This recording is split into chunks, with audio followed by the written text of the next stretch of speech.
Bonjour à tous, Thomas de Breakingvap. Aujourd'hui on va faire une revue sur le chargeur iFan Lux S4 Touchscreen LCD.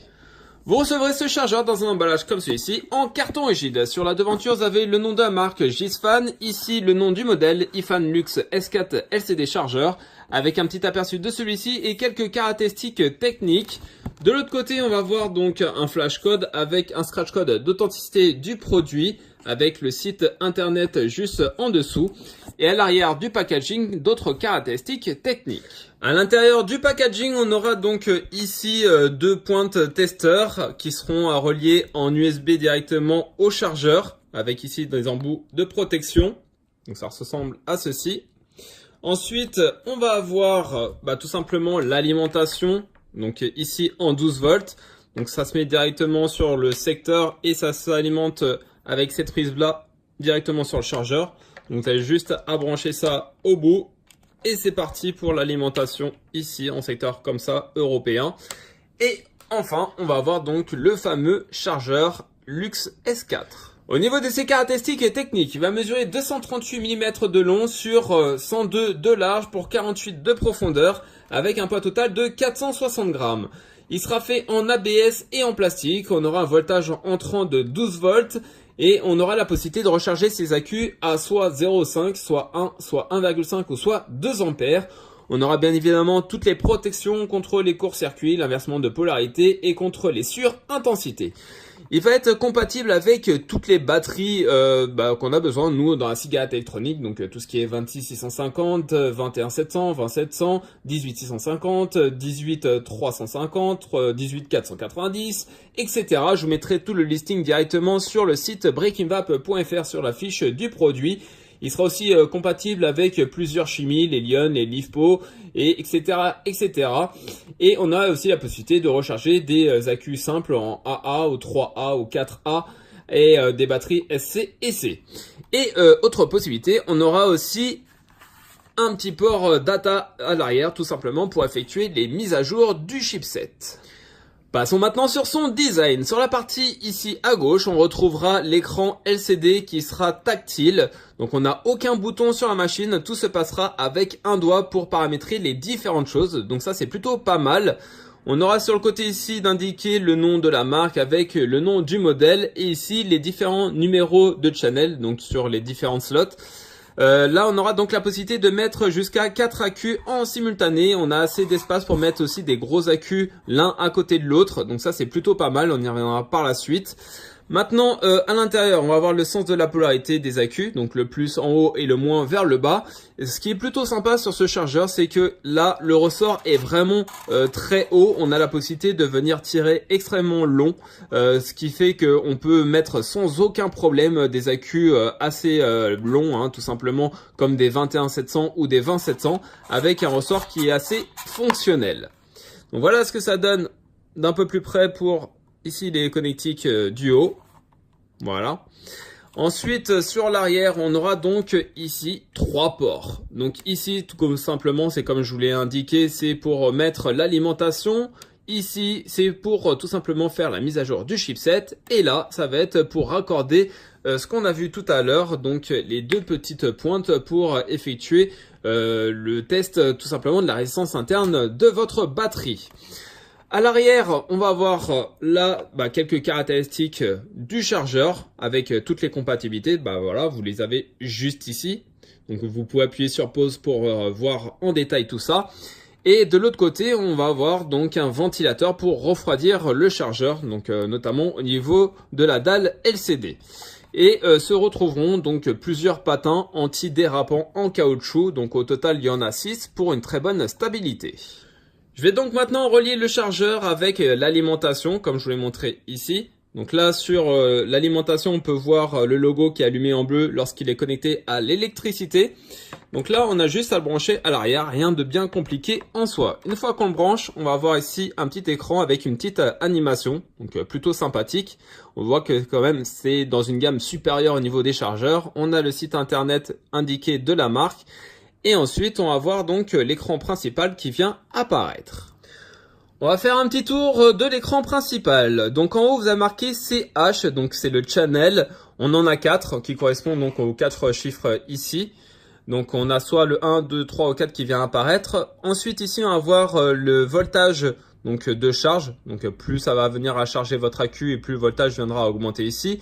La même chose donc ici pour les milliampères, donc l'autonomie de la batterie qui va prendre en charge au fur et à mesure du temps. Là on va voir le mode utilisé. On a soit le mode charge ou soit le mode décharge. Donc là on sera en mode charge par défaut. Ici, on va voir le type de chimie de votre accu. Donc, pour nous, c'est des Li-ion. Après, il en existe bien d'autres. On y reviendra par la suite. Là, le temps que vous avez commencé à charger votre accu, ça vous indiquera en combien de temps il a fini de charger suivant où il en est au niveau de son pourcentage. Ensuite, on va voir ici donc un petit tableau avec des courbes qui vont venir se dessiner lors de la charge de l'accu. Donc on aura une courbe qui sera en jaune pour la tension de l'accu et une courbe en rouge pour la charge en ampères. Donc là on aura aussi des couleurs, donc les 4 channels, donc le bleu, le violet, le rose et le vert qui vont venir apparaître aussi ici au niveau des couleurs. Donc là, suivant où vous allez mettre votre accu, vous allez voir qu'il y a des petites LED de différentes couleurs qui viennent s'allumer. Ensuite, en dessous, on va voir donc juste ici le nom de la marque. Là, ça va être pour tout simplement tester la résistance interne de vos accus. Et sur le côté là, les 4 symboles des 4 accus que vous allez mettre à l'intérieur. Lorsque vous n'avez rien dedans, ça vous met nul. Donc comme quoi il n'y a pas de batterie d'insérer à l'intérieur du chargeur. Et lorsque vous allez donc insérer un accu, on va le voir juste après, on va voir un pourcentage et ça va venir augmenter au fur et à mesure du rechargement. À savoir que cette marque vient aussi à sortir des accus, donc on en a de toutes sortes. On a des 20700 en 40 ampères, 3100 mAh. On va avoir aussi ici des batteries qui sont elles en 21700 en 5000 mAh. Voilà, avec 10 ampères de décharge. On va avoir donc des accus aussi en 18 à 650 avec 25 ampères de décharge et 3500 mAh. Et d'autres en 21700 en 40 ampères de décharge et 4800 mAh d'autonomie. On va donc déjà voir la partie ici à droite. Donc comment ça se passe pour insérer un accu? Rien de bien compliqué. Donc là je vais prendre 2 accus en 21700. Donc vous allez voir qu'il y a vraiment la place pour pouvoir les mettre. Donc on a juste à les insérer comme ceci. Vous voyez toute la place qui reste encore sur la partie haute pour pouvoir le mettre en place. Donc là aucun problème. Là je mets un deuxième 21700 à côté. Là aussi aucun problème. Si je mets un 18 650, voilà ce que ça donne. Et si je viens mettre un 26 650, aucun problème là non plus. Et on pourrait mettre donc que des 26 650, ça rentrerait sans aucun problème. À l'intérieur, j'ai donc mis les 4 accus. Les 4 accus sont symbolisés par les 4 icônes ici. Donc le 26 c'est la première, le 25% c'est la deuxième, le 23 la troisième et le 100% la 26 650 qui est en 4e position. Donc là, comme on peut voir, on a sélectionné ici la 3e position. Donc la courbe va être uniquement dédiée sur la 3e batterie. Si on veut switcher sur d'autres batteries que la 3e, donc imaginons je vais regarder où on est la première batterie, à voir la courbe de la première batterie. On a juste à appuyer ici dessus et là on a la courbe de la première batterie. Et là, si on veut passer à la deuxième, rien de bien compliqué, on a juste à se mettre sur la deuxième et ici sur la dernière. Donc c'est vraiment très simple et vous voyez, le tactile répond vraiment sans aucune difficulté là aussi. On va voir ce qui se passe maintenant sur l'écran. Donc là, comme vous voyez, je suis sur le channel 2, donc la deuxième batterie ici.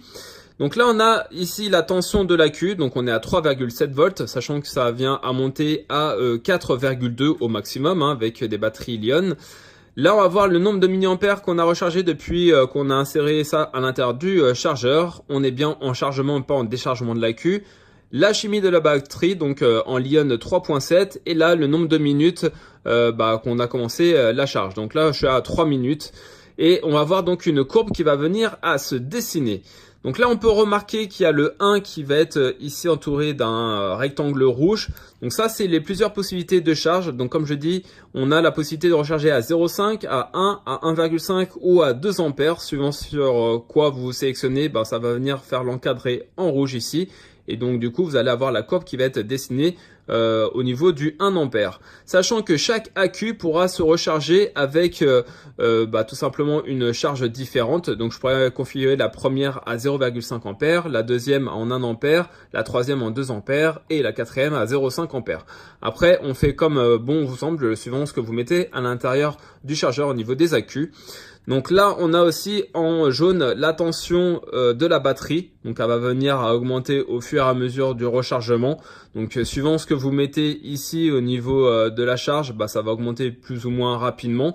Par exemple, si je mettais à 1 ampère, ça va faire une courbe qui va monter tout doucement. Si je mets à 2 ampères, ça va monter 2 fois plus vite, ce qui me paraît évident. Si vous ne connaissez pas le courant de charge maximum de votre accu, donc que ce soit des 21700, 20700, 18, 650, etc., je vous ai réalisé un petit tableau ici répertoriant tous les accus qu'on utilise, notamment dans la cigarette électronique, avec ici le courant de charge maximum pour éviter d'abîmer votre accu prématurément. Donc fiez-vous à ce qu'il est indiqué ici pour pouvoir savoir à combien vous pouvez recharger en maximum en ampères. On va donc regarder les différents modes qu'il est possible d'utiliser. Donc là, par exemple, j'ai sélectionné la troisième batterie, donc la 18650. Là, on voit bien que je suis en mode charge. Si j'appuie dessus une fois qu'elle est sélectionnée, on va avoir donc ici plusieurs possibilités au niveau des modes. Donc le mode charge, décharge et capacité test. Sur la partie de droite, on aura donc la tension actuelle en volts de la batterie, le nombre de milliampères qui a été rechargé depuis le début de l'insertion à l'intérieur du chargeur et le temps passé pendant le rechargement. Donc là, une fois que j'appuie sur charge, je reviens ici, il met bien sur charge. Si maintenant j'appuie sur décharge, ici il met bien 10 comme 10 charges. Donc là, ça va venir décharger la batterie. C'est déconseillé de venir décharger une batterie Li-ion, mais je vous montre juste à quoi ça ressemble. Donc au lieu de charger, ça passe ici à l'inverse en déchargement. Et on a bien évidemment ici la courbe qui va suivre au fur et à mesure du temps. Et on a au final ici Capacity Test pour tout simplement tester la capacité du voltage et des milliampères de la batterie. Donc nous on va rester sur charge. Ensuite Current, c'est ici tout simplement le courant de charge pour chacune des batteries. On a la possibilité de venir se régler. Donc automatiquement il détecte le style de batterie et viendra donc se mettre automatiquement sur le bon ampérage. Donc on a la possibilité de charger soit en 0,5, soit en 1, 1,5 ou 2. Donc imaginons je mets sur 1, là on a bien 1 qui est donc encadré en rouge. Maintenant si je viens mettre 2 ampères, je valide, on aura le 2 ampères et donc là on va avoir la courbe qui va venir monter jusqu'aux 2 ampères tout simplement. Donc là je vais venir remettre sur 1 ampère. Et ici en type, on va voir donc la chimie de la batterie qu'on va utiliser. Là aussi, ça détecte automatiquement. Donc là en Li-ion 3.7, c'est comme tous nos accus pour nous cigarettes électroniques. Mais c'est aussi compatible avec des 3.8, des batteries LiPo et des batteries NiMH. Donc voilà ce qu'il est possible à faire. Et sachant que vous avez aussi ici d'indiquer, pour tout simplement vous rappeler sur quelle batterie vous êtes, le channel. Donc là ça rappelle qu'on est sur la troisième et on fait ici pour retourner sur le menu principal. On va avoir donc une autre option de ce chargeur pour mesurer la résistance interne de la batterie, pour mesurer aussi sa tension en volts.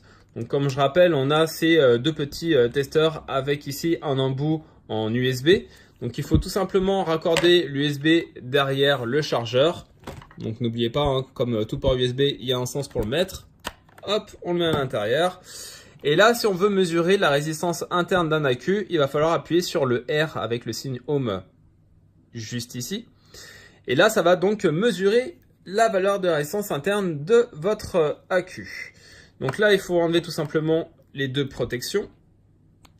Et ensuite, on va venir mesurer la valeur d'une résistance interne. Donc le rouge ici correspond au pôle positif et le noir au pôle négatif. Vous avez juste à placer les embouts comme ceci. Alors il est préférable de la poser, ça sera un peu moins galère. Et une fois que c'est fait, on verra donc ici au bout de quelques secondes la tension ici à gauche en volts qui est de 4,18 et à droite la valeur de résistance interne de 23. À savoir, plus la résistance interne de votre accu est haute et moins vous allez ici monter en voltage. Donc tout simplement, plus vous avez de résistance et plus ça veut dire que l'accu prend cher, hein, grosso modo. Donc là, la résistance interne vient à augmenter au fur et à mesure où vous venez donc la décharger. Donc elle a à peu près une vie de 500 à 1000 déchargements. Donc voilà, plus vous allez la charger, décharger, et plus la résistance interne va venir augmenter, et moins la tension sera haute au plus haut de son rechargement. À savoir, pour effectuer les différentes mises à jour du firmware, hein, ils sont pas encore disponibles, mais ça sera directement sur le site du constructeur. Il va falloir se munir d'un câble USB-C en USB et télécharger tout simplement le programme dédié à ce chargeur. Comme je vous l'ai montré tout à l'heure, on aura un ventilateur comme un petit PC qui est directement intégré à l'intérieur. Il viendra seulement s'allumer en cas de surchauffe du chargeur, sachant que la partie qui vient chauffer le plus, c'est évidemment la partie avec l'écran. Et voilà ce que ça donne une fois que le ventilateur se met en route. On vient le poser. Alors, il fait un petit peu de bruit, mais c'est pas tout le temps qu'il vient se déclencher. C'est souvent quand on laisse pendant énormément de temps à venir enchaîner des accus différents pour effectuer la charge complète. Mais en tout cas, il y a cette protection qui est disponible sur ce chargeur. Petite précision aussi pour ceux qui veulent décharger des accus autres que les batteries Li-ion, hein, comme je vous l'ai expliqué, on a la possibilité uniquement de venir décharger à 0,5 ampères. Une petite dernière précision. Imaginons donc que j'utilise un accu en 21700. On a possibilité de venir charger en 0,5, 1, 1,5 ou 2 ampères maximum. Pourquoi recharger en 2 ampères ou en 1 ampère ou en 0,5? Quelle est la différence entre tout ça? Tout simplement, plus vous montez au niveau de la charge, donc imaginons jusqu'à 2 ampères, et plus ça va venir recharger rapidement. Mais plus vous venez recharger rapidement et moins viendra donc tenir votre accu dans le temps. Donc tout dépend de ce que vous voulez obtenir au niveau de la rapidité et si vous vous souciez ou pas tout simplement de la longévité de vie de vos accus. Sachant qu'il est quand même préférable pour les 18650 de venir les recharger à 0,5 ampères, même s'ils peuvent venir recharger à 1 ampère pour la durabilité de l'accu dans le temps. Et pour les 21700, je vous conseille de venir les recharger en 1 ampère, pareil pour les 21700. Concernant les 26650, là ça pose moins de problèmes de venir les recharger en 1,5 ampères, voire même en 2 ampères. On va donc passer au bilan de ce chargeur. Donc grosso modo, que dire dessus? Déjà, la première chose, pas besoin de boutons, il est uniquement tactile avec un écran LCD qui est vraiment très bien au niveau définition, un toucher tactile qui est vraiment parfait. Dès que vous appuyez dessus, voilà, c'est réactif. Vous avez pas mal d'options à l'intérieur de ce chargeur, notamment le fait de pouvoir charger, décharger, de tester la capacité, même si on ne l'utilisera pas forcément pour ici les accus de la cigarette électronique, mais vous avez la possibilité de venir charger de façon indépendante chaque accu. Ça, c'est vraiment très bien. Là, c'est pareil, dans les types, on a donc plusieurs traitements suivant les chimies que vous avez insérées à l'intérieur. Donc, on peut aussi recharger des lipos grâce à ce chargeur. Vous avez aussi donc plusieurs choses d'indiquer qui sont intéressantes. Donc, notamment ici, le pourcentage de charge, c'est mieux que des petites LED vertes qui apparaissent sur la plupart des chargeurs. Là, on a un vrai pourcentage avec la vraie tension de chaque batterie, avec les ampères ou les mini-ampères ici de recharger depuis le début. On a vraiment beaucoup d'informations, notamment aussi au niveau de la courbe, même si ça ne servira pas à tout le monde. C'est quelque chose qui n'existe pas à l'heure actuelle sur d'autres chargeurs. En fin de compte, il y a tout un tas d'options qui sont vraiment plutôt très bien à prendre sur ce chargeur. Moi, ce que j'ai vraiment aimé, c'est la possibilité aussi de venir mettre des gros accus l'un à côté de l'autre sans être embêté par la dimension. Et en plus de tout ça, comme je vous l'ai montré tout à l'heure, c'est tout simplement avoir la possibilité de mettre des 21700 sans être ric-rac au niveau de la hauteur du ressort. Là, je vous le remontre, on a vraiment la possibilité en toute aisance de pouvoir l'insérer à l'intérieur sans venir abîmer le ressort. Et ça, c'est un des plus gros points positifs. Parmi les chargeurs qui sont existants, il y en a encore très peu qui viennent à prendre le 20700 ou le 21700 surtout, tout simplement parce que les ressorts sont un peu trop courts. Maintenant, dans les points négatifs, j'en ai relevé qu'un qui me gêne, on va dire grosso modo, c'est pour retirer l'accu. Je trouve que c'est pas super pratique. Sur la plupart des chargeurs, on a un peu d'espacement pour pouvoir insérer ses doigts, pour pouvoir tout simplement le retirer proprement sans abîmer les wraps. Là, pour le retirer, la technique que j'ai trouvée, c'est tout simplement de mettre ses doigts dessus, de faire glisser l'accu et de venir mettre son doigt en haut. Et là, on peut le retirer sans abîmer quoi que ce soit. Par contre, pour le mettre, aucun problème, aucune difficulté. Hormis ça, peut-être, je dirais, si le chargeur vient à chauffer, chose qui m'est quasiment jamais arrivée. Là, tout à l'heure, je l'ai provoqué volontairement. Mais le ventilateur ici est un peu bruyant. Voilà, mais comme je vous l'ai dit, hein, j'ai laissé pendant une semaine allumé en charge de la batterie. J'ai jamais eu le ventilateur qui est venu à chauffer. Donc voilà, peut-être en été, si vous chargez, qui fait 35-38 degrés, peut-être que là, il viendra à se déclencher. Sinon, aucun problème à ce niveau-là. Donc globalement, c'est un très bon chargeur. Je dirais même un chargeur high-end avec voilà, quelque chose qui n'existe pas encore sur le marché actuel. Alors, il n'est pas donné au niveau de son prix, on y reviendra juste après. Mais je pense que toute cette technologie a son prix et maintenant on va voir où l'acheter.